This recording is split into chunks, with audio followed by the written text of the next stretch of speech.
ভয়ঙ্কর ধরনের শাস্তি দেয়া হবে যারা পর্নোগ্রাফি দেখে নিজের চোখটারে শেষ করেছে।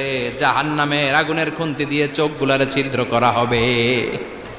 যারা সুইসাইড করেছে, আত্মহত্যা করেছে, বিশ্বনবী বললেন মান কাতালা নাফসাহু বিশাইইন উযযিবা বিহি ইয়াউমাল কিয়ামা, যে ব্যক্তি কোনো জিনিস দিয়ে নিজেকে শেষ করেছে কিয়ামতের দিন ওইটাই হবে তার শাস্তি।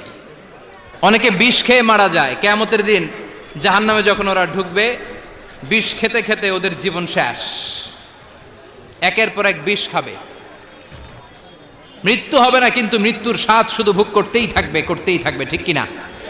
ব্যাকবাইটিং যারা করেছে, গীবত, চগলখুরি, একের বিরুদ্ধে অন্যের কান ভারী করা, তাদের আঙ্গুলগুলোকে জাহান্নামের আগুন দিয়ে তামা দিয়ে বিশাল নখ বানিয়ে দেয়া হবে। ফায়াখমুশুনা বিহি উজুহাহুম, গালের গোশতগুলো, নিজের চোখগুলো, কানগুলো টেনে টেনে হিচড়ে হিচড়ে তারা নিজেরাই